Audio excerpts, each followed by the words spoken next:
कृष्णा राधे राधे। आप सभी का गीता क्लास में बहुत बहुत स्वागत है।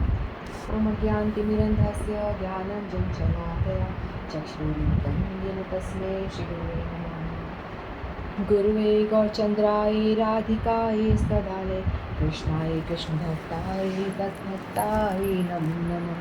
नमो विष्णुपादाय राधिकायै प्रियत्मने श्रीश्रीमद्भक्तिवेदान्त नारायण नमः। श्री कृष्ण लीला कथने सुदाक्षम औदार्यमाधुर्यविलक्षितं नरं वरेण्यं पुरुषमहं नारायणं तं शिरसा नमामि। श्रीचैतन्यमनोभीष्टं स्थापितं येन भूतले स्वयं रूपः कदा ददाति स्वपदान्तिकम्। आजानुलम्बितभुजो कनकावदात सङ्कीर्तनैकपित्रो कमलायताक्षो विशंवरो द्विजवरो धर्मपालो वन्दे जगत्प्रियकरो करुणावतारो। नमो महावदन्याय कृष्णप्रेमप्रदायते कृष्णाय कृष्णचैतन्यनाम्ने गौरद्विषे नमः। हे कृष्ण करुणा सिन्धो दीनबन्धो जगत्पते गोपेश गोपिकान्त श्रीराधाकान्त नमस्तुते। तत्काञ्चन गौराङ्गी राधे वृन्दावनेश्वरी वृषभानुसुतदेवी प्रणमामि हरिप्रिये। नीलाचलनिवासाय नित्याय परमात्मने बलभद्र सुभद्राभ्यां जगन्नाथाय ते नमः। जय श्री कृष्ण चैतन्य प्रभु नित्यानंद श्री अद्वैत गदाधर शिवासादि गौरभक्तवृंद। हरे कृष्णा कृष्ण कृष्ण हरे हरे, हरे राम राम राम हरे हरे। हरे कृष्णा कृष्ण कृष्ण हरे हरे, हरे राम राम राम हरे हरे। मैं सर्वप्रथम अपने परम आराधितम गुरुपाद पद्म नित्यलीला प्रविष्टुम विष्णुपाद अष्टोत्तर श्री श्रीमद्भक्ति वेदांत नारायण गोस्वामी महाराज जी के श्री चरणों में अनंत कोटि दंडवत प्रणाम करती हूँ। तत्पश्चात समस्त रूपानुगुरु परंपरा के चरणों में मेरा अनंत कोटि दंडवत प्रणाम। आप सभी को मेरा यथा योग्य प्रणाम स्वीकारु। हरे कृष्ण।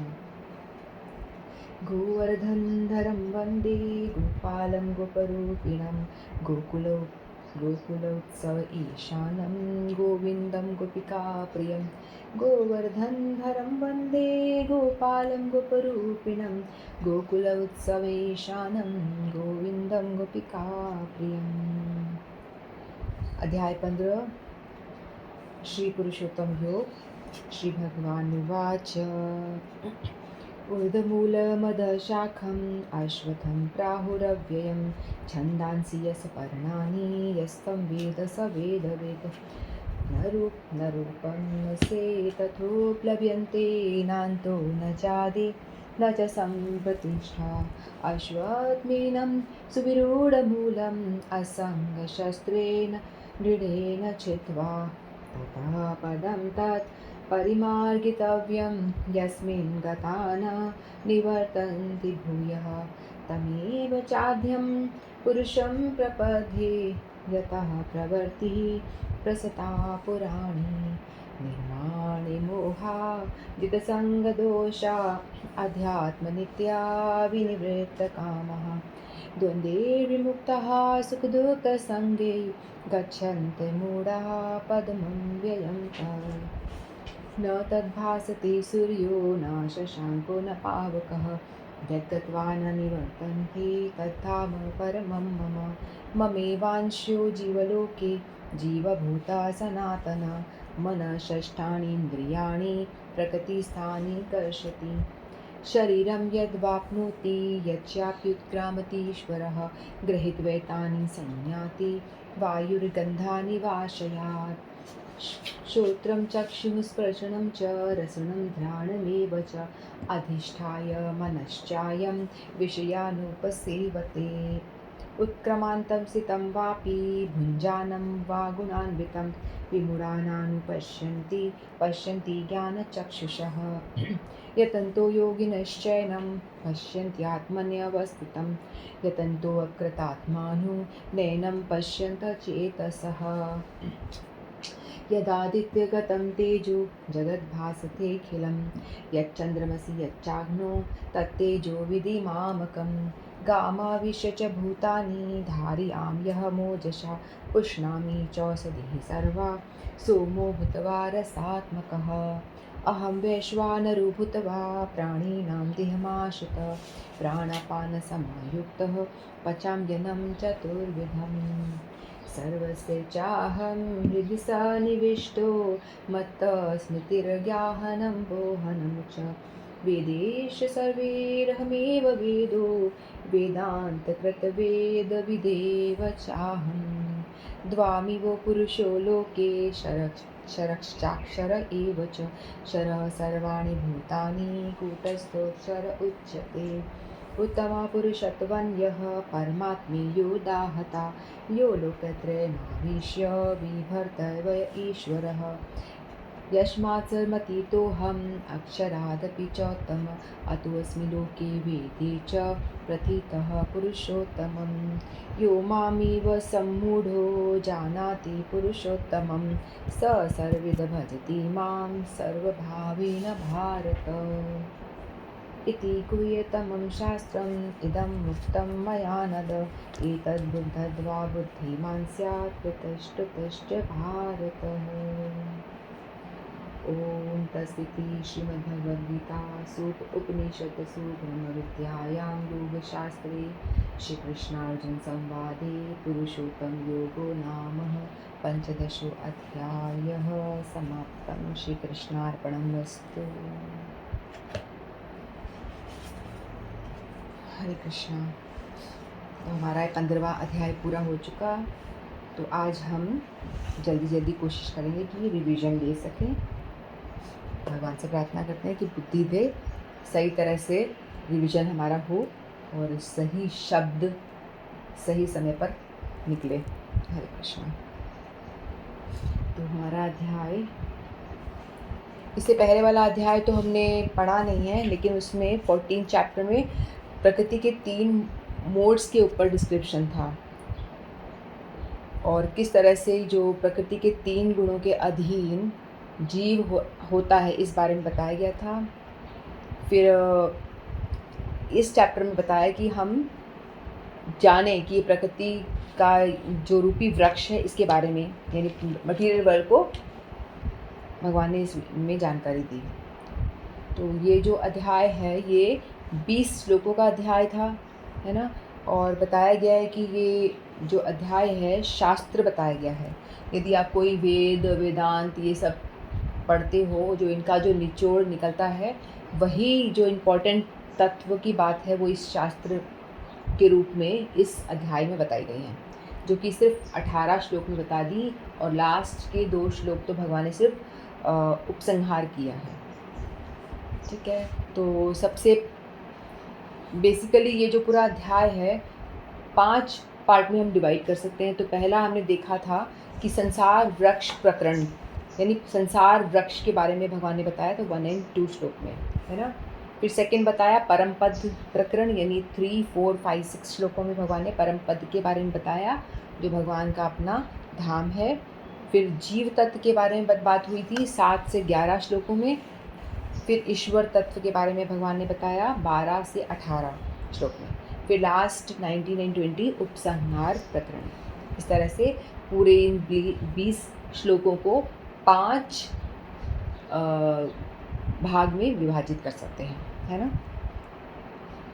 तो शास्त्र का मतलब क्या होता है? जो शासन करे, जो रूल करे, है ना। तो शास्त्रों में क्या होता है कि हमें विधि और निषेध के बारे में बताया जाता है, क्या करना है क्या नहीं करना है ना।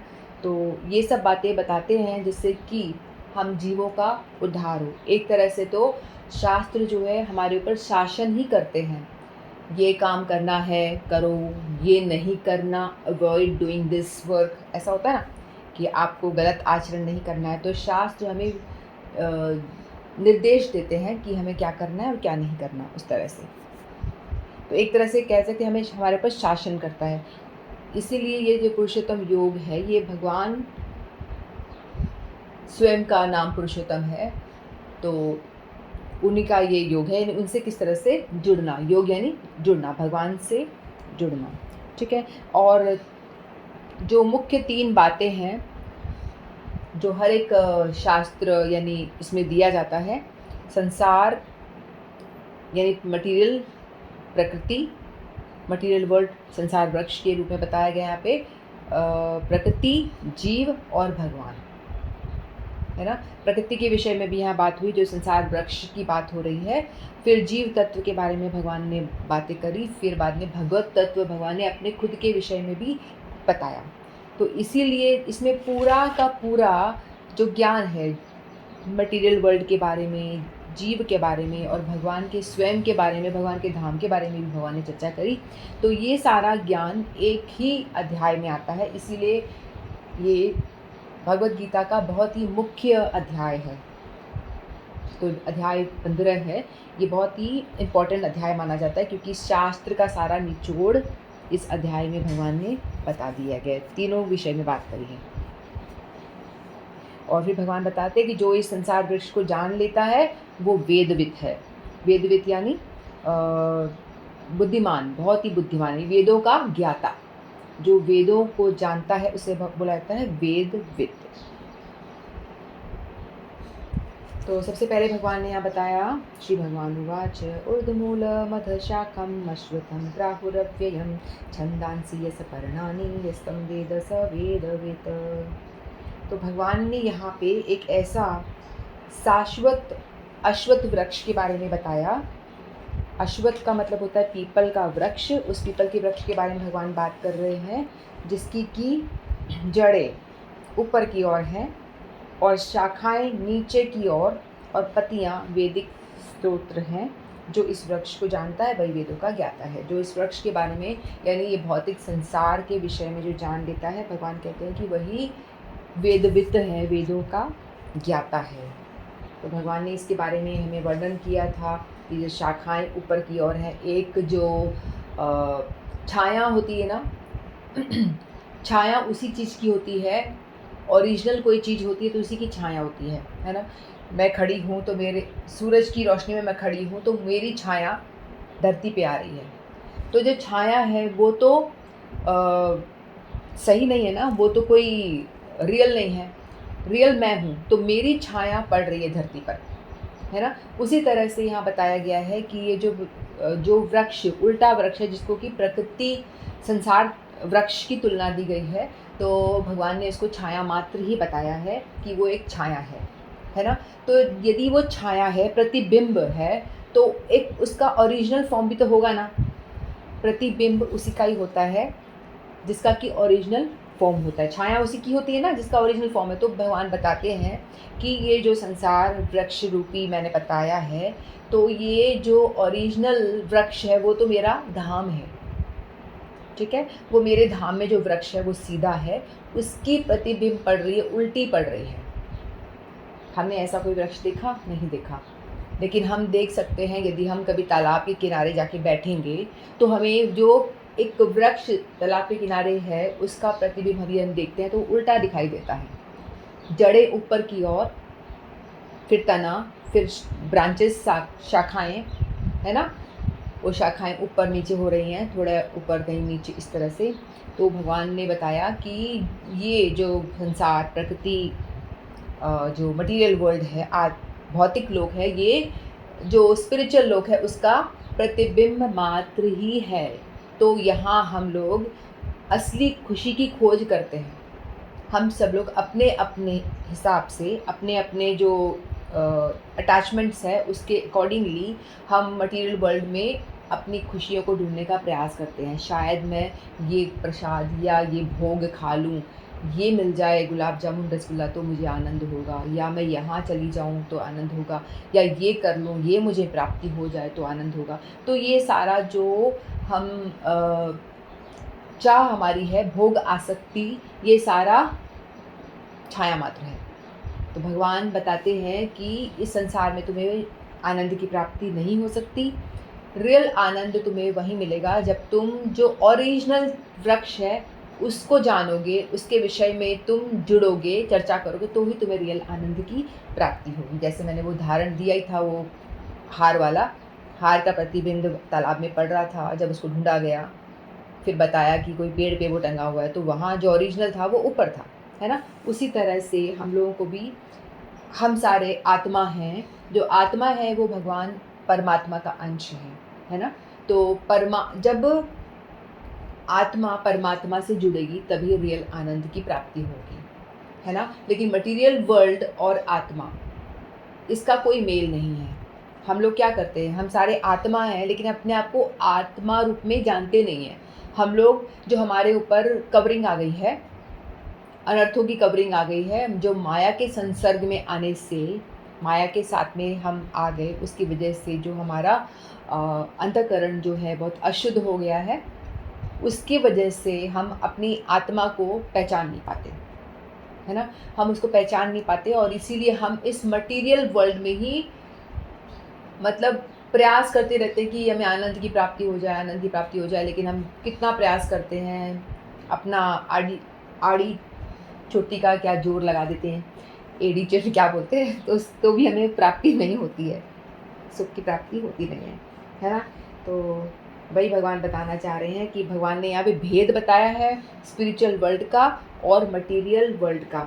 यदि आत्मा पानी को तेल में मिक्स करेंगे तो मिक्स नहीं होता है, वैसे ही मटेरियल वर्ल्ड को हम जो है आत्मा है, तो हम लोग भी इटर्नल हैं। जो भगवान में गुण है वही गुण हमारे अंदर भी हैं, लेकिन हम अपने को भूल चुके हैं और इसलिए हम मटेरियल वर्ल्ड में मिलना चाहते हैं, वहाँ प्राप्त आनंद की खोज करते हैं तो मिलता नहीं है ना। क्योंकि पानी और तेल मिलते नहीं, है ना।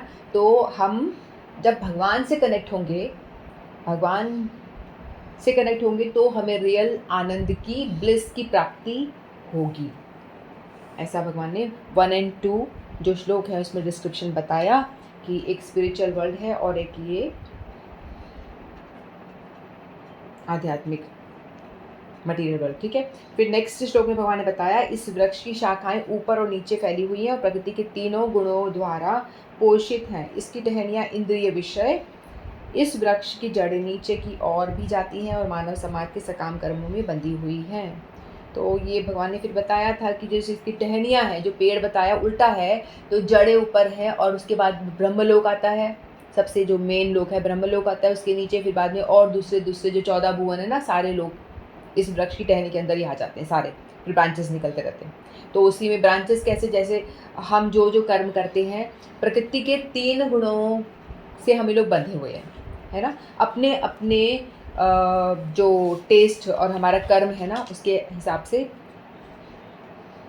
हम लोग प्रकृति के 3 गुणों से बंधे हुए हैं। अपने जो हम कर्म करते हैं और उसके अकॉर्डिंगली हम लोग अपना अपना काम करते हैं, कब तो उसी अकॉर्डिंगली हमको नेक्स्ट बॉडी मिलती है। कभी हम उच्च लोकों को चले जाते हैं, तो ये उच्च लोक क्या हो गया, ये जो एक ब्रह्मांड पूरा है, पृथ्वी है, 14 माले की बिल्डिंग है ना, बीच में पृथ्वी आती है, ऊपर के जो माले हैं उच्च लोक हो गए, नीचे के जो माले हो गए या बिल्डिंग अपार्टमेंट्स हो गए वो हो गए निचले लोक हो गए।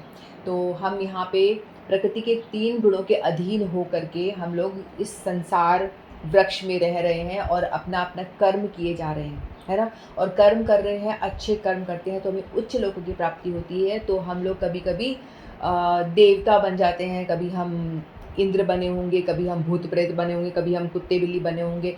अच्छा काम बुरा काम, जैसा जैसा पुण्य कर्म या पाप कर्म जैसा हम करते हैं, हमारे गुणों से पुश होकर के, वो जो पुश हमें मिलता है वो हमारे गुणों के हिसाब से, तो हम वैसे ही प्रेरित होकर वो काम करते हैं, फिर हम ऊपर नीचे घूमते रहते हैं। तो ब्रांचेस कभी ऊपर हो गई, कभी नीचे हो गई, फिर ब्रांचेस में से छोटे छोटे कोपल निकलते हैं, नई ब्रांच निकलती है ना, जो नई ब्रांच निकल रही है, ट्विग्स कहते हैं ना, जैसे ब्रांच के अंदर से छोटी सी एक ब्रांच, छोटा सा एक निकल रहा है, तो वो हमारे सेंस ऑब्जेक्ट्स हैं, है ना। तो वो सेंस ऑब्जेक्ट्स हैं जो संसार में विषय भोग हैं, हमारी इंद्रियां उसकी ओर आकर्षित होती हैं और आकर्षित होकर के फिर नए काम करना शुरू कर देती हैं। तो वो ट्विग्स की तरह हैं, फिर वो और निकलते हैं, फिर वो बड़े बड़े हो जाते हैं। तो इस तरह से ये संसार चक्र है, इसका नाश ही नहीं होता। भगवान कहते हैं कि ऐसा संसार चक्र है जिसको कि बहुत मुश्किल है इससे निकल पाना। इसमें अगर हम फंस के रह गए तो इससे निकल पाना वेरी वेरी डिफ़िकल्ट, बहुत मुश्किल है।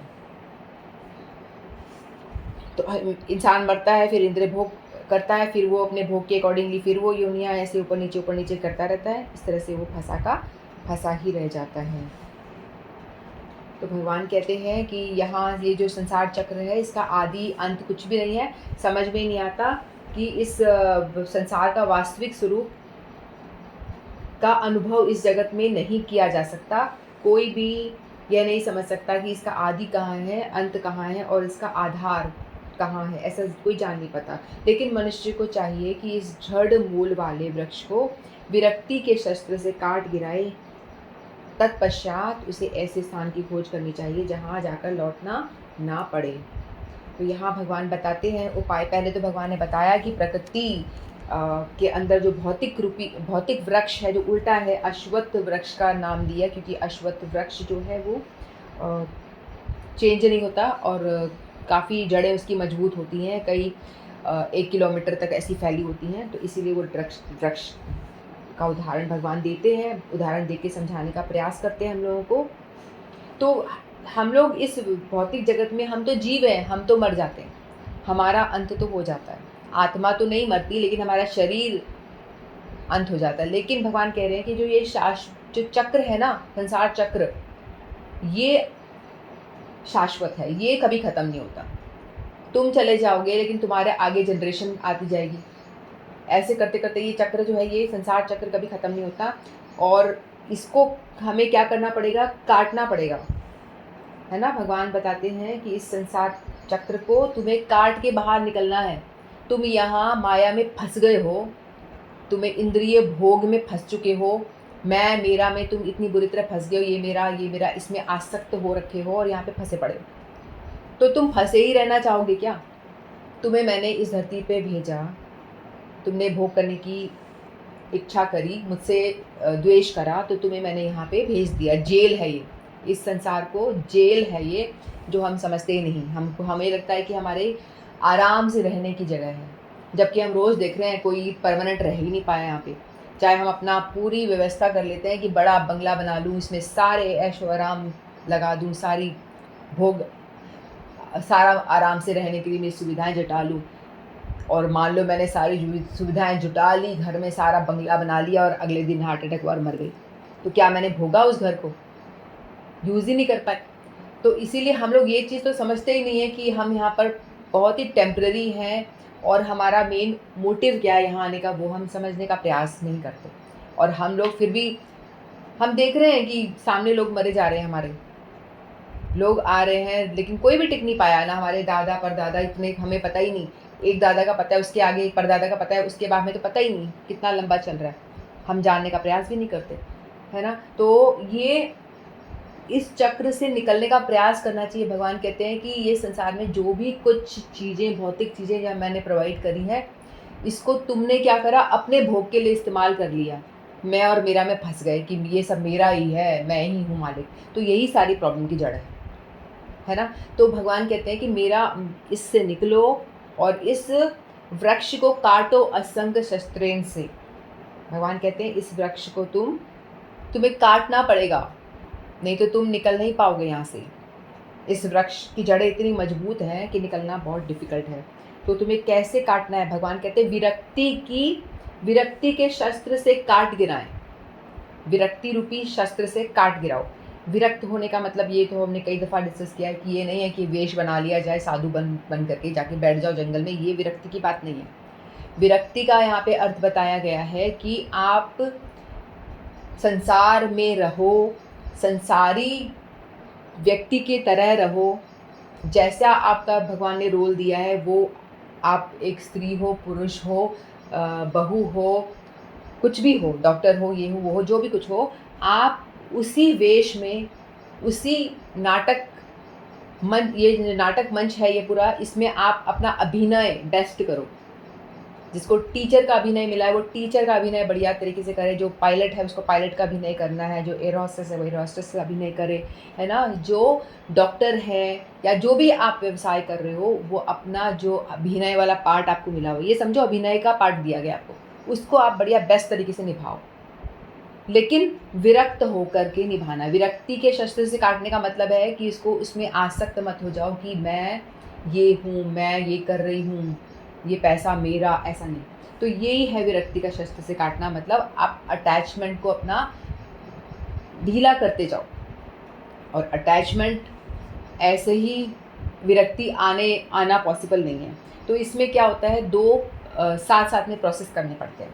यदि आप चाहते हो कि संसार वृक्ष को काट के आप बाहर निकल पाओ, तो इसके लिए आपको क्या करना पड़ेगा, तत्पश्चात उसे ऐसे स्थान की खोज करनी चाहिए जहाँ जाकर लौटना ना पड़े।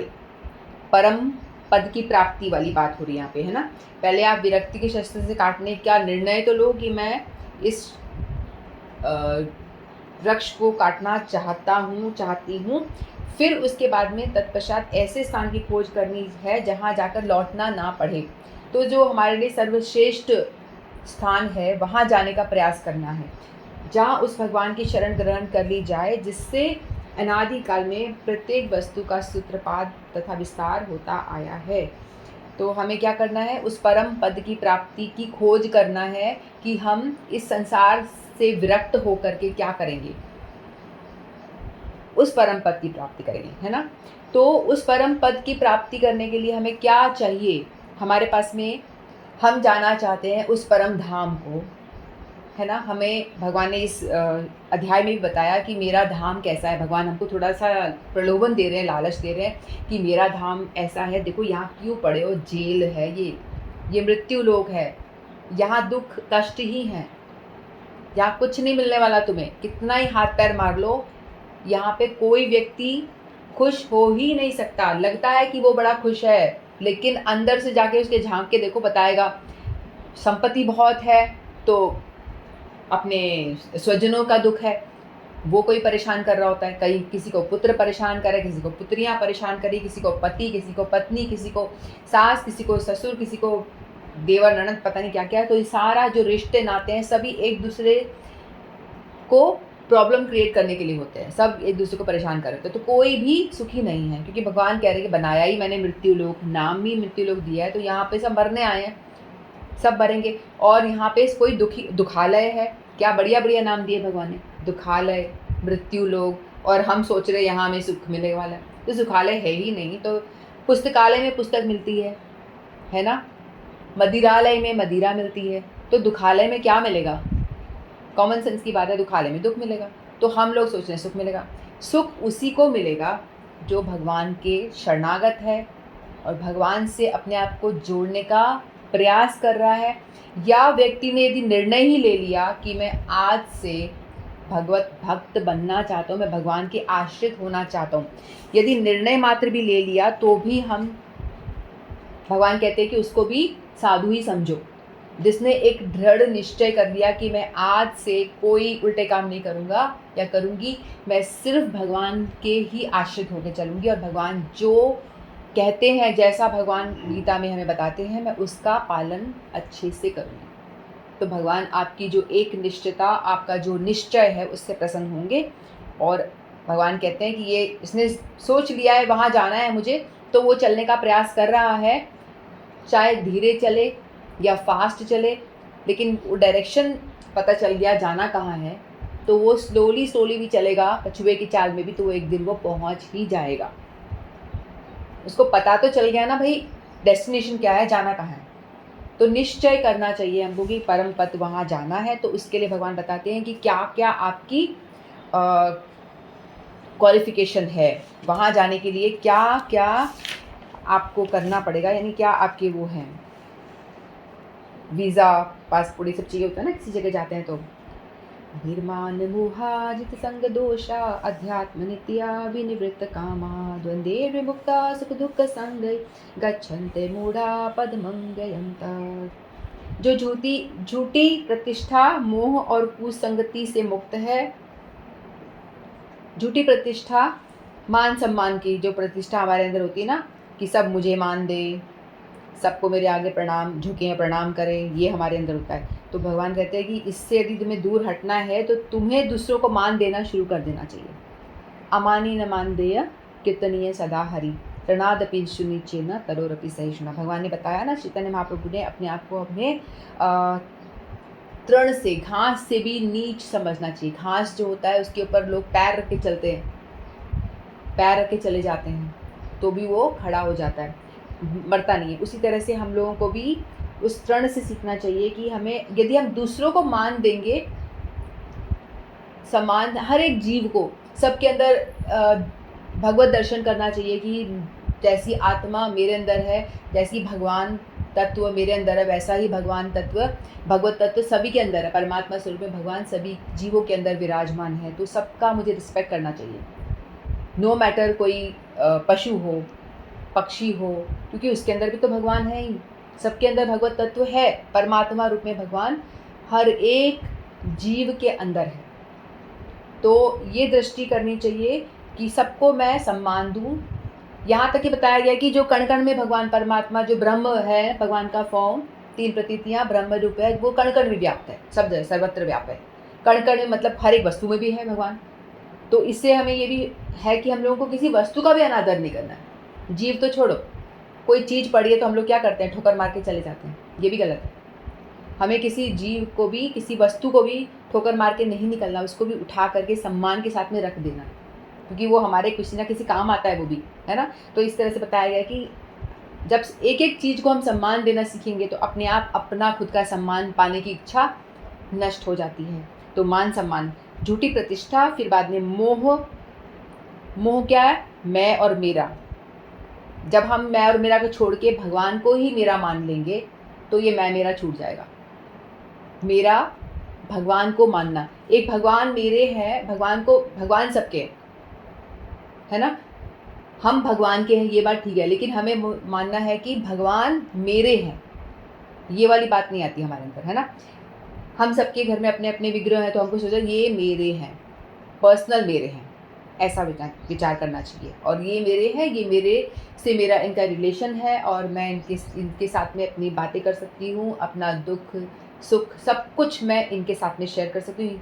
सबसे बेस्ट फ्रेंड मेरे भगवान ही है।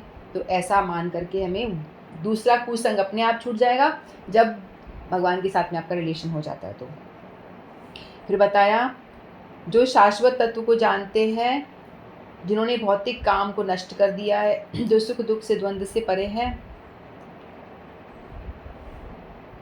फिर संग दोष के बारे में बताया कि साथ मान सम्मान, मोह से दूर होना, मैं मेरा जो है। फिर बाद में संग दोष, एसोसिएशन। तो एसोसिएशन हमारा बहुत ध्यान से करना चाहिए हमको। और एक एसोसिएशन का मतलब ये भी होता है विषयों का चिंतन करना, है ना। हमने सेकंड अध्याय में पढ़ा था ना, ध्याय तो विषयान पुंसा संगात से जायते, संगात संजायते कामा, कामा क्रोधो विजायते। ये वाला श्लोक जो हमने पढ़ा था, इसमें क्या है कि विषयों का भी संग हम करते हैं। तो जैसे जिस भी विषय के बारे में हम चिंतन करते रहेंगे बार बार, तो वो उसका संग हो रहा है। कोई चीज़ हमें चाहिए, हमारा किसी के प्रति आसक्ति है, तो हम बार बार चिंतन करते रहते हैं, तो क्या होता है उससे, फिर उस विषय का संग हो रहा है। तो विषयों का चिंतन हम करते रहते हैं, फिर विषय हमें, उसमें हमने श्लोक में जाना था, तो विषय चिंतन करते करते हमें फिर उसकी आसक्ति और बढ़ जाती है। पहले हल्का सा देखते हैं कि ये फ़ोन बड़ा अच्छा लग रहा है, इसे मुझे लेना है। फिर उसके बाद में चिंतन शुरू कर देते हैं, कैसे लूँ, कैसे पैसा जुटाऊँ, मुझे लेना है, चिंतन शुरू है। तो विषयान पुंस, विषय के बारे में चिंतन। फिर चिंतन करते करते करते कि मेरी आसक्ति और ज़्यादा गहरी हो जाती है उस वस्तु विशेष के लिए। तो फिर उसे पाने की जिज्ञासा, मुझे तो प्राप्त करना ही है, एनी हाउ मुझे ये चाहिए। ये फ़ोन का एग्जाम्पल दे रही हूँ, कुछ भी हो सकता है इसकी जगह, ठीक है। तो फिर हम उसको प्राप्त करने का प्रयास करते हैं, लेकिन इन केस हम उतना पैसा कलेक्ट नहीं कर पाए, तो हम नहीं ले पाए, तो हमें आता है गुस्सा कि ये मेरे पास क्यों नहीं है, इसके पास है, उसके पास है, मेरे पास क्यों नहीं, मैं क्यों नहीं ले पा रही इसको। तो आता है क्रोध। सबसे पहले प्रॉब्लम क्या है, ध्यान तो संग, विषयों का संग शुरू हुआ, तो हम संग, फिर बार बार ध्यान करना, ध्यान करते करते फिर उसको पाने की चाहत, और यदि ले लिया तो फिर उसको भोगने का और ज़्यादा आसक्ति बढ़ जाती है। ख़त्म थोड़ी हो जाता है, आसक्ति और बढ़ जाती है उसमें, और गहरी हो जाती है। और नहीं मिली वो वस्तु तो हमें आता है गुस्सा। फिर हम गुस्से में आके उस वस्तु को प्राप्त करने के लिए कुछ भी करते हैं, चाहे कोई गलत काम करना पड़ा, किसी को मारना पड़ा या किसी चोरी करनी पड़ी, जो भी गलत काम करना पड़ा तो हम वो करते हैं। तो सबसे मुश्किल क्या हुआ? संग दोषा, एसोसिएशन जो हमारा है वो बहुत विषयों के साथ, विषयों का चिंतन नहीं करना है ज़्यादा। भगवान मना करते हैं, भगवान का आदेश है विषयों का चिंतन करना बंद करो, नहीं तो वो आपको दुख ही देगा। जितना अधिक चिंतन करोगे, जो आपकी डिज़ायर है वो पूरी नहीं हो रही है, पूरी करना चाहते हो, बार बार चिंतन करोगे, बार बार चिंतन करोगे, तो आपको क्या मिलेगा अल्टीमेटली? दुख, असंतोष, इसके अलावा कुछ नहीं, और क्रोध, यही मिलेगा।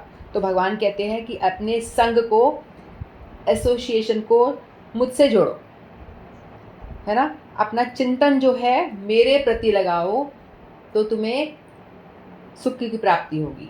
भगवान की आप सुख, भगवान से जुड़ोगे तो भगवान आनंद की प्राप्ति होगी, जो रियल ब्लिस है वो मिलेगा। ठीक है।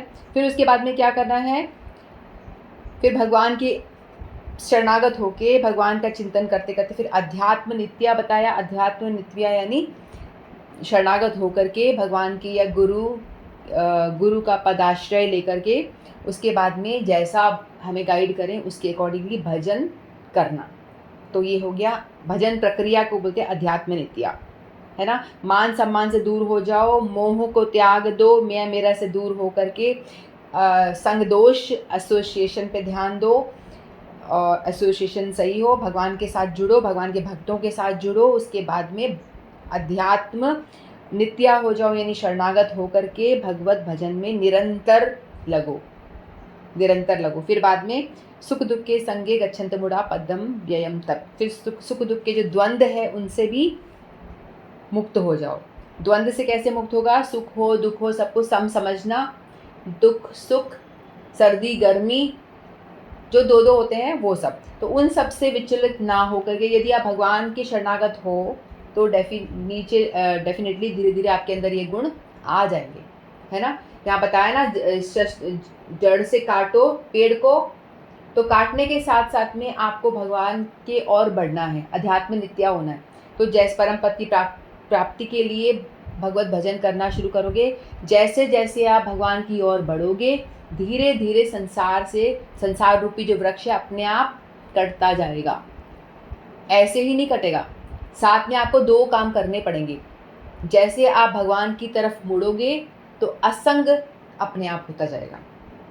यदि असंग करने की चेष्टा करोगे भगवान की ओर बढ़े बिना तो मुश्किल है, नहीं हो पाएगा, इम्पॉसिबल है, होगा ही नहीं। तो इसीलिए भगवान बताते हैं पहले परम पद की प्राप्ति का मन में निर्णय करो और उस ओर चलने के लिए अध्यात्म नित्या हो जाओ, यानी भजन क्रिया करो, मेरी ओर बढ़ने का प्रयास करो, भक्तों का संग करो, नाम जप, ये सभी कुछ ये करना शुरू करो। तो धीरे धीरे धीरे ये भगवान की ओर बढ़ने का जो ये प्रक्रिया है ये इतना पावरफुल है कि धीरे धीरे अपने आप से जो वृक्ष है ना कब कट गया पता ही नहीं चलेगा।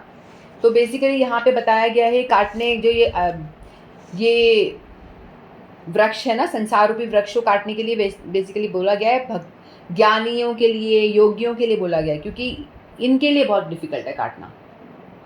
जो भक्त हैं उनके लिए बहुत इजी है, उनके लिए कोई प्रॉब्लम नहीं होती। भक्तों को तो भगवान से प्रेम होता है, जो भक्त वही है जो भगवान से प्रेम करता है ना।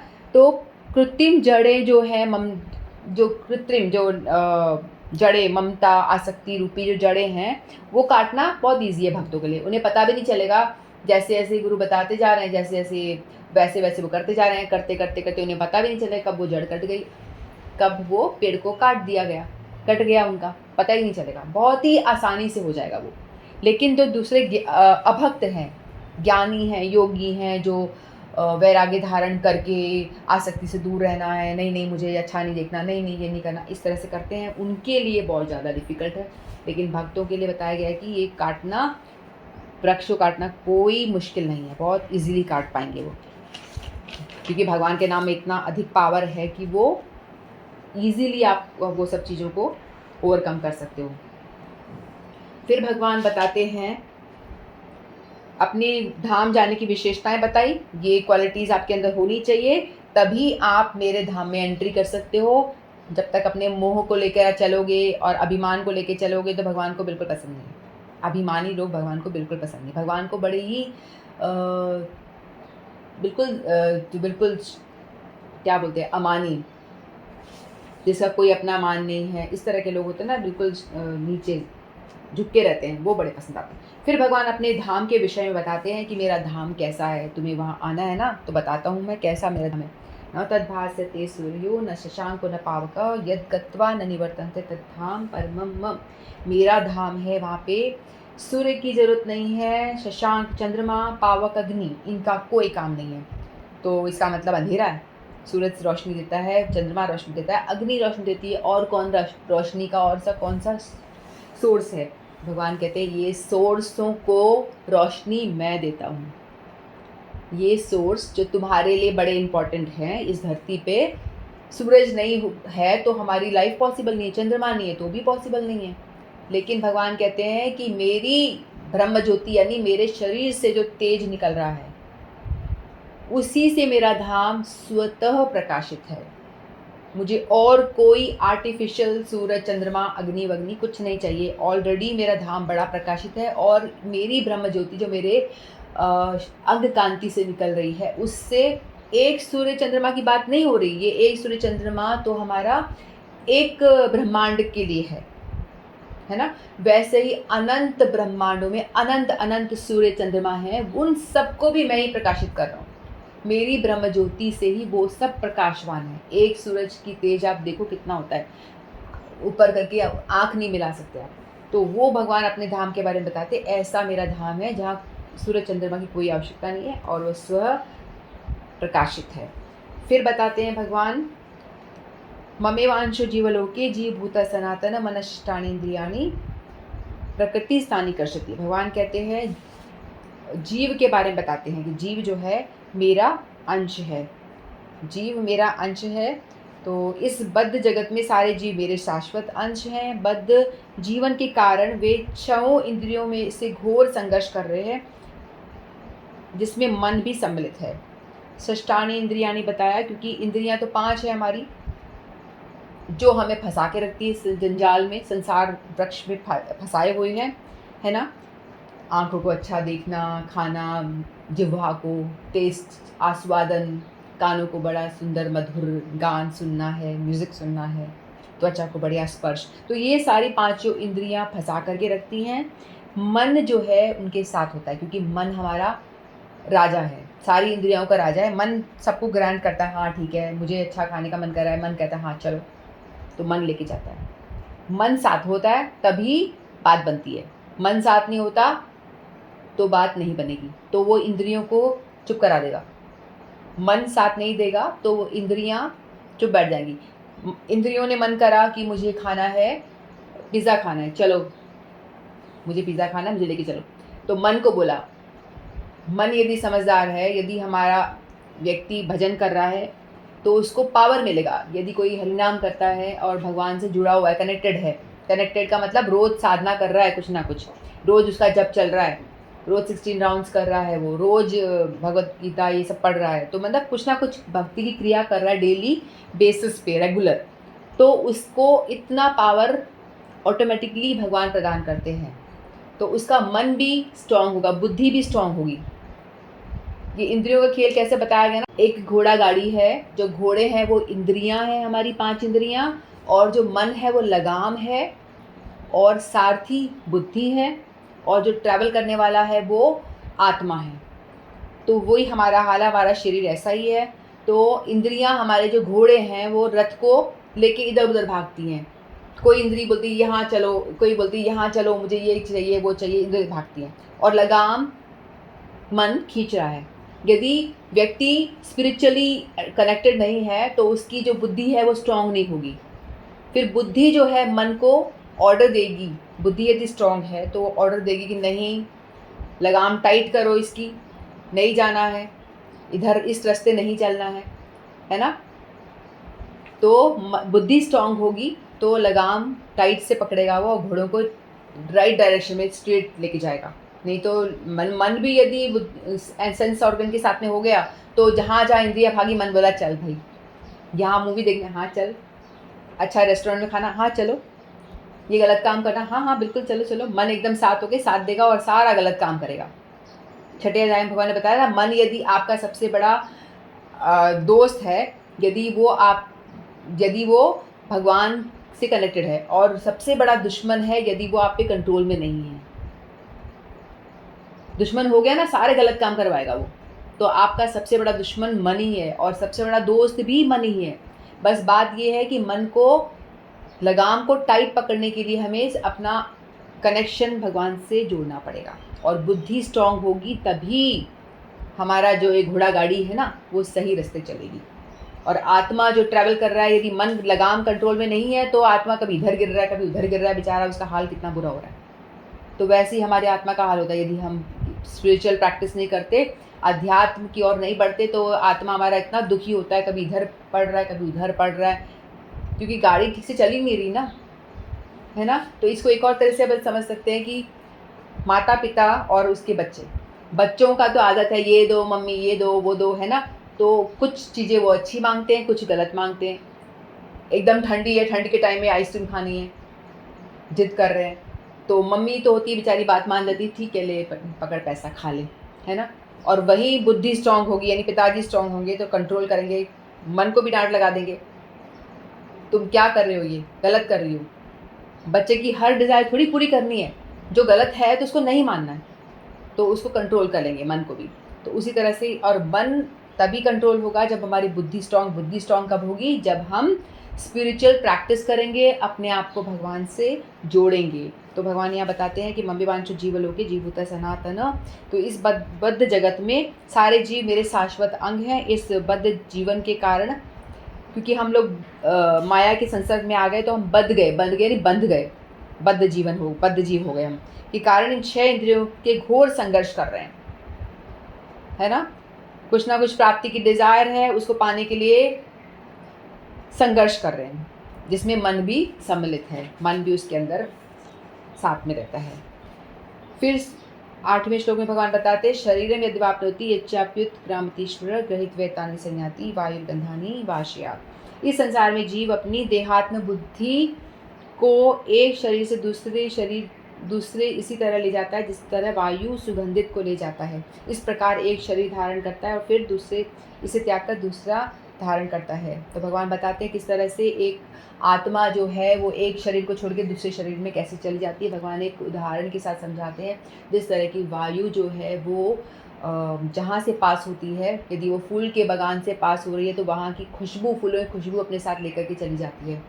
फिर वो थोड़ी दूर जाके उसको छोड़ भी देती है। फिर आगे यदि कोई गंदा गटर नाली आ गया तो वहाँ से वायु पास हो रही, तो वो गंदी गटर की नाली को भी लेके वो पास हो जाती है। तो वायु जिस तरह से खुशबू को, सुगंध को लेकर के एक जगह से दूसरी जगह जा रही है, उसी तरह से हमारी जो आत्मा है वो भी एक शरीर को, आश्रय जो है उसका, एक शरीर का धारण किया, फिर उसमें कुछ अपने काम करे, अपने कर्म को पालन करा, फिर वो मृत्यु हुई तो इसे शरीर को छोड़ के दूसरे शरीर में चला जाता है, फिर कभी और शरीर में चला जाता है। ऐसे ही वो एक शरीर से दूसरे शरीर में ट्रैवल उसका निरंतर चालू रहता है, ख़त्म नहीं होता। वो गलत कर्म करे तो निचली योनि में भी चला जाता है, कभी कुत्ते, घोड़े, बिल्ली, मच्छर, मक्खी, कीट पतंग, कभी तो एक ताली बजाते से ही लाइफ ख़त्म। इस तरह से वो अलग अलग योनियों में जाता आता रहता है।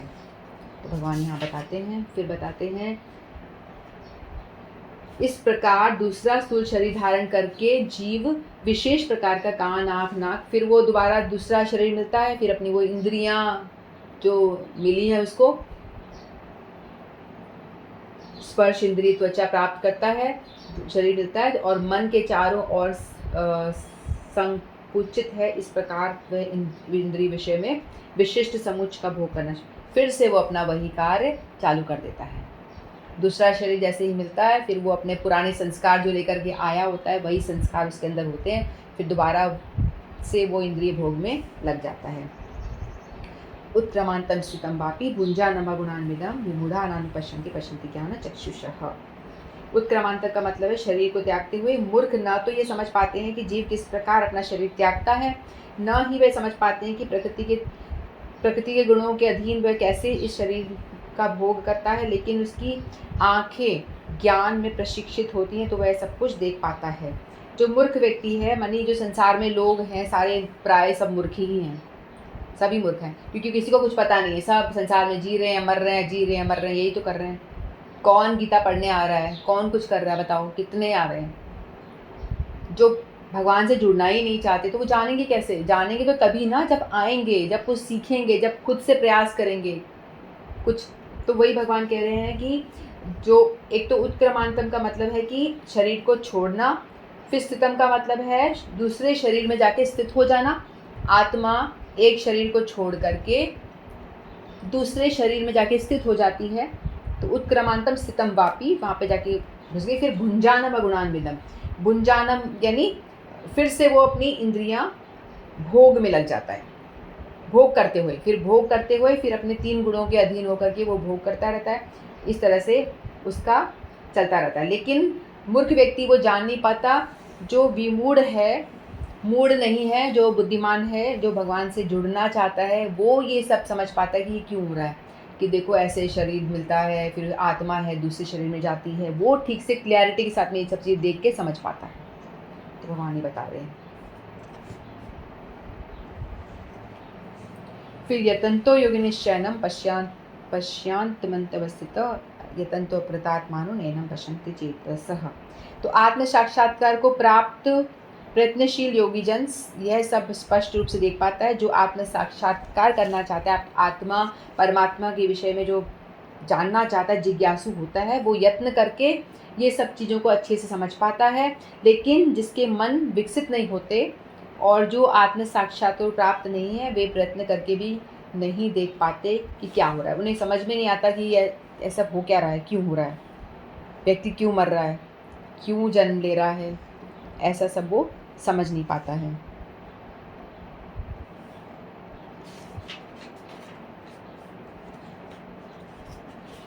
फिर यदादित्यगतम तेजो जगत भास्यते अखिलम।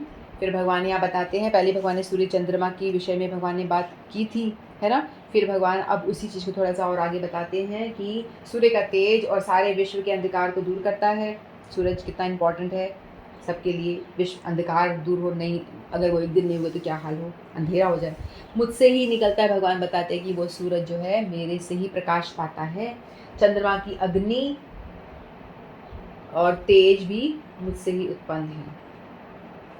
तो भगवान यहाँ बताते हैं कि सूर्य चंद्रमा का जो प्रकाश है और उसका जो प्रकाशिका शक्ति है मुझसे आती है, और उसी से ही जो ये पेड़ पौधे हैं वो उगते हैं। सनलाइट, वाटर एंड एयर, ये सब चाहिए होता है ना पौधों को ग्रो करने के लिए। सूरज नहीं होगा तो कोई पेड़ पौधे उगेंगे नहीं, है ना। तो चंद्रमा की रोशनी सब भगवान कहते हैं कि मुझसे आती है, वो तेज मुझसे पाते हैं। फिर गामा विशिष्ट भूतानी धारयाम्य मोजशा पुष्णामी चौसती सर्वा सोमो बुधवा रसात्मक। तो भगवान कहते हैं कि मैं प्रत्येक लोक में प्रवेश करता हूँ। भगवान कहते हैं कि जितने भी प्लैनेट्स हम देख रहे हैं उन सबको भी मैंने ही धारण किया हुआ है ना। जैसे 3 विष्णु के बारे में हमने सुना था ना, भगवान अपने आप को एक्सपैंड करते हैं। भगवान तो लीला पुरुषोत्तम है, लीला करने के लिए भगवान ने अपना विस्तार किया।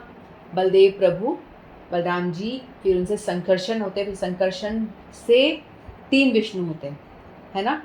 बलराम जी, संकर्षण भी बलराम जी के ही रूप है। फिर उनसे फिर कारणोदकशाई विष्णु, फिर गर्भोदकशाई विष्णु, फिर क्षीरोदकशाई विष्णु, ये 3 विष्णु होते हैं।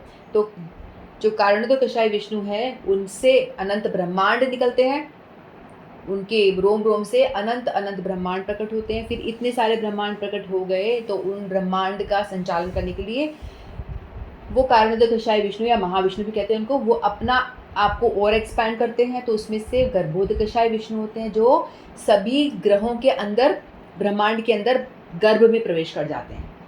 फिर प्रवेश कर जाने के बाद में फिर जो क्षीरोदकशाई विष्णु है वो सभी के अंदर परमात्मा स्वरूप में विराजमान हो जाते हैं।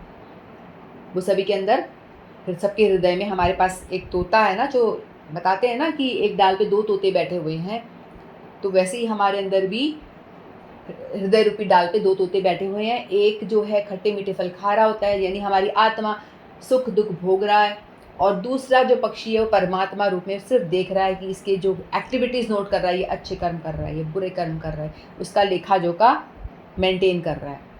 भगवान आपके अंदर बैठ के ही आपके अच्छे बुरे कर्मों को नोट करते हैं, कुछ करता नहीं है वो बैठ के, परमात्मा देखता रहता है बस, ठीक है। और बाकी जो आत्मा है वो अपना कर्म कर रहा है। फिर भगवान कहते हैं कि मेरी वजह से जितने भी लोग हैं सारे मेरी शक्ति से ही सभी अपने अपने जगह में स्थित हैं प्रॉपर। और धरती भी मैंने ही धारण करी हुई है। धरती जो है उसको भी मेरी शक्ति से ही मैंने धारण करी हुई है। और मैं ही सभी लोगों में प्रवेश करता हूँ, मैं प्रत्येक लोक में प्रवेश करता हूँ। मेरी शक्ति से सारे लोग अपनी कक्षा में स्थित रहते हैं। कोई इधर उधर नहीं होता, कोई टकराता नहीं है, कोई पास नहीं आता, कोई दूर नहीं आता। जहाँ पे स्थित है अपनी जगह वहीं पे रहते हैं। मैं चंद्रमा बन के अब समस्त वनस्पतियों का रस प्रदान करता हूँ। और चंद्रमा का काम एक है कि वो जब वो शुक्ल पक्ष में जब पूरा चंद्रमा होता है उस टाइम पे वो क्या करता है, जो हम सब्जियां खा रहे हैं, फ्रूट्स खा रहे हैं, आम बड़ा मीठा है, अमरूद का टेस्ट अलग है, एप्पल का टेस्ट अलग है, ग्रेप्स खट्टे हैं, ये सारा जो टेस्ट हमें मिल रहा है, गोभी का टेस्ट, कद्दू का टेस्ट, वो भी सब्जियों और फ्रूट्स का जो भी, और औषधियों का गुण, ये सारे गुण और ये टेस्ट जो है, भगवान कहते हैं कि मैं चंद्रमा को शक्ति देता हूँ, पोषण शक्ति। तो उसी की वजह से क्या होता है, वो पोषण पाते हैं।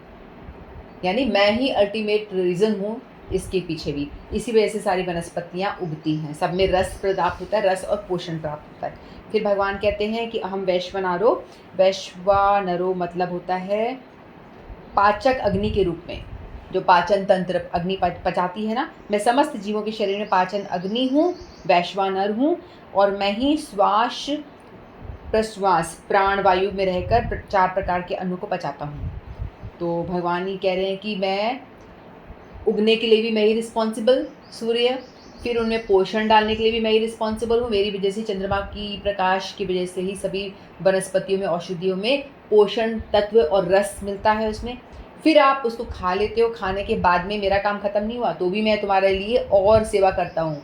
तुम जो खा लेते हो पेट भर के, फिर उसको पचाता हूँ मैं, मेरी वजह से ही वो खाना जो है पचता है।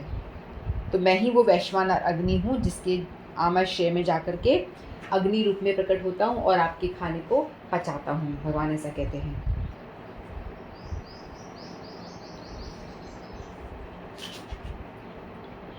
फिर भगवान बताते हैं कि जीव में जो वायु है वो भी भगवान ही कहते हैं कि मैं ही हूँ, जो वायु के रूप में आपके जो बॉडी की क्रियाएं हो रही हैं वो सारी भी, उसकी हेल्प भी मैं ही करता हूँ। मैं ही उस वायु फॉर्म में भी आपकी बॉडी में हूँ। फिर भगवान बताते हैं उत्तम पुरुषत्वन्य परमात्मी दाता ये लोकत्रयमाविश्य विभक्तरमेश्वर। इन दोनों के अतिरिक्त एक परम पुरुष परमात्मा है, साक्षात अविनाशी परमात्मा, वे तीनों लोक में प्रवेश करके पालन कर रहा है। तो भगवान ने फिर 16, 17, 18 3 श्लोकों में वेदों का ज्ञान दिया। इसको भी कहते हैं कि त्रिश्लोकी गीता भी बोला जाता है और वेदों का सार भी बताया जाता है। 16, 17 और 18 3 श्लोक में। तो द्वामी वो पुरुष लोके शरक्षरा शेवच शर सर्वाणी भूतानि पुटस्थोरचते। तो भगवान बताते हैं कि 2 तरह के जीव होते हैं, एक होता है शर और एक होता है अक्षर। शर जो होता है वो जीवात्माएं हैं सारी, हम जीवात्मा, क्योंकि हम आत्मा है लेकिन हम भौतिक जगत के संसर्ग में आ गए हैं, तो इसलिए हम बद्ध हो गए। अपने भोग आसक्ति की वजह से हम लोग बद्ध हो गए, यानी बंध गए यहाँ पे आके, तो हम बद्ध जीव हो गए। तो इसीलिए हमें शरीर मिल गया, और शरीर मिला है तो हमारी बॉडी में चेंजेस आते हैं, है ना। और चेंजेस क्या आते हैं, हमारा बॉडी जन्म लेता है, फिर थोड़ा बड़ा होता है, फिर वो और बड़ा होता है ना। फिर जन्म, वृद्धि, अस्तित्व, फिर प्रजनन, फिर क्षय होना शुरू होता है, बूढ़ा, और फिर बाद में विनाश और मृत्यु को प्राप्त हो जाता है। तो इस तरह से हमारी बॉडी में जो चेंजेस आते हैं तो वो होता है शर पुरुष कहलाता है। यानी जीव, जितने भी जीव हैं, चाहे वो पशु पक्षी हों या कोई भी जिसके अंदर जीव है, वो है शर पुरुष। फिर भगवान कहते हैं कि अक्षर पुरुष, 2 तरह की पुरुष है। तो अक्षर पुरुष वो है जो एक तो मुक्त आत्माएं जो चली जाती है वहाँ पे भगवान से कनेक्ट होकर के भक्ति करके मुक्त हो जाते हैं, भगवान के भगवत धाम चले जाते हैं वो।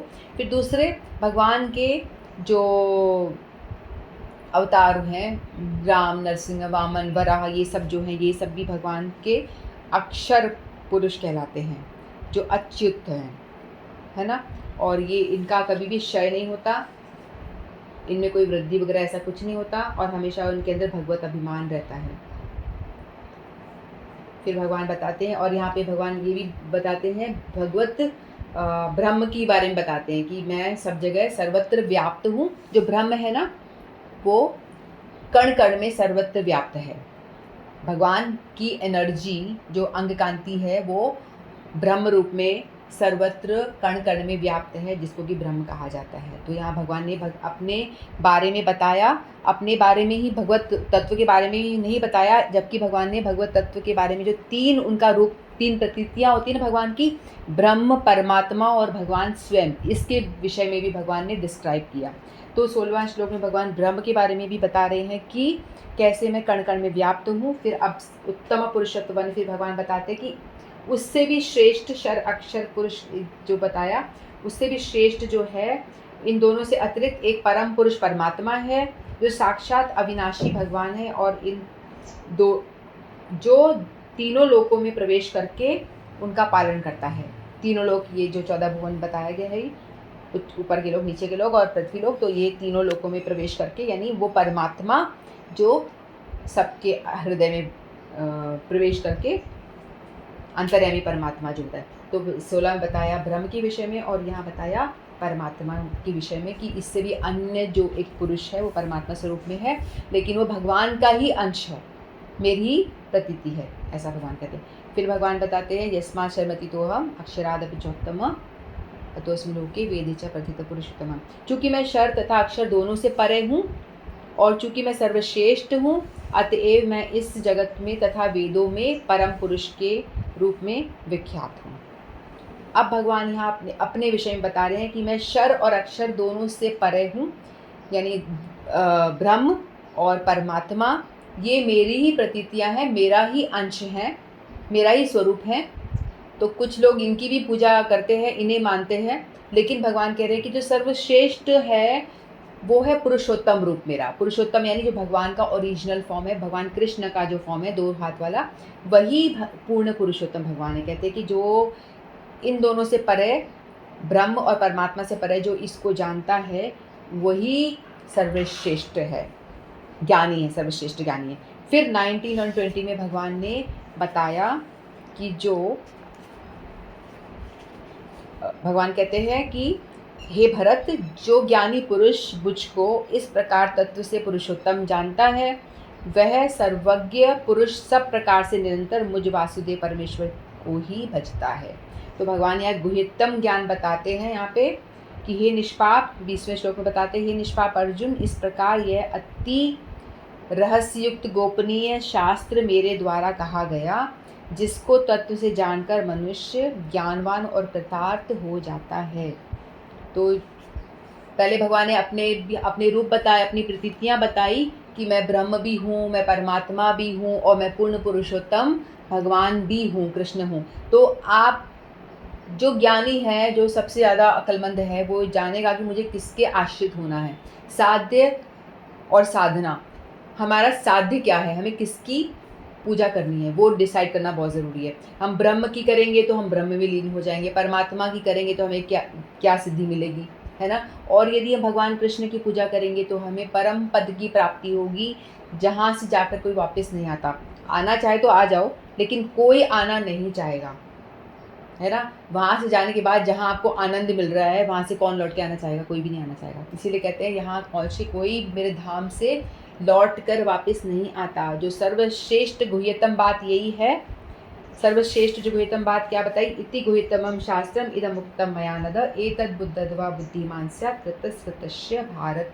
ये अनघ यानी पाप, निष्पाप अर्जुन को कह रहे हैं भगवान कि तू पाप रहित है, तेरा हृदय इतना पवित्र है जिसमें कि कोई लोभ मोह माया ये सब नहीं है, अनर्थ नहीं है। इसीलिए तेरा हृदय इतना पवित्र है कि मेरे इस ज्ञान, गीता रूपी ज्ञान को धारण कर पा रहा है। इसीलिए मैं तुझे कह रहा हूँ, तू निष्पाप है और शुद्ध आत्मा वाला है। इसीलिए मैं तुझे ये शास्त्रों का, वैदिक शास्त्रों का सर्वाधिक गुप्त जो रहस्य है वह आपके सामने बता रहा हूँ। जिसे मैंने अब प्रकट किया है। क्या है वो ज्ञान? जो कोई मुझे इसे समझता है वह बुद्धिमान है। जो इस भगवान को भगवान रूप में, पुरुषोत्तम रूप में जो मानता है वह बुद्धिमान हो जाएगा, है और हो जाएगा, और इसके प्रयास पूर्ण होंगे। इस तरह से भगवान कहते हैं कि वही सर्वश्रेष्ठ बुद्धिमान है और वो ऐसा प्रयास करके मेरे धाम पाके कृत हो जाएगा, कृतार्थ हो जाएगा, उसका सारा जो है प्रयास सफल हो जाएगा, ऐसा भगवान कहते हैं। क्योंकि अगर हमारा साध्य ही गलत होगा तो हमें जो डेस्टिनेशन है वो भी गलत मिलेगी। यदि हम लोग देवी देवताओं में फंसे रह जाएंगे, उन्हीं की ही अपनी एनर्जी लगा के पूरी वहीं पूजा करेंगे, तो हमें देवी लोग पहुँचेंगे, है ना। उधर जाने के बाद में भी हमें वापस लौट के आना पड़ेगा। वो भी परम धाम की प्राप्ति नहीं होती वहाँ पे, वो टेम्परेरी है। तो इसलिए भगवान बताते हैं कि जो टेम्परेरी चीज़ के पीछे मत पड़ो। देवी देवताओं की पूजा करोगे तो तुम्हें प्रॉफिट पूरा नहीं मिलेगा। उस बिजनेस में पैसा लगाओ ना जहाँ पे कि प्रॉफिट आपको बहुत ज़्यादा मिले, अनंत गुना ज़्यादा मिले, है ना। आप किसी और देवी देवता की पूजा करोगे, आपकी मेहनत तो उतनी करनी है, उतना पूजा पाठ सब कुछ करना है, लेकिन आपको इन रिटर्न क्या मिलेगा? उनके धाम तक हाईएस्ट पहुंच जाओगे, उनके धाम तक पहुंच भी जाओगे तो फिर भी क्या, वापस आना पड़ेगा। पुण्य खत्म हो गया उसके बाद, क्योंकि देवी देवता खुद मर जाते हैं, उन वो भी स्थायी नहीं है, परमानेंट नहीं है। तो इसीलिए भगवान कहते हैं कि बुद्धिमान वही है। और ये शास्त्र की जो गुह्यतम बात मैं तुम्हें बता रहा हूँ यही है कि तुम मेरे आश्रित हो जाओ, है ना, और मुझे ही पुरुषोत्तम रूप में, पूर्ण पुरुषोत्तम रूप में जानो और मेरे आश्रित हो जाओ और मेरी ही साधना करो, मेरी ही भक्ति करो, ताकि तुम्हें वहाँ जाकर के वापस आना ना पड़े। तो इस तरह से हमारा ये अध्याय पूरा हुआ। तो हमने जो भी कुछ सीखा, जो भी कुछ प्रयास करके जानने का प्रयास किया, कुछ हमारी बुद्धि में घुसा, तो वो सभी हम भगवान के चरणों में ही अर्पण करते हैं। श्री कृष्ण अर्पणम मस्तु। हरे कृष्णा। तुम्हारा अध्याय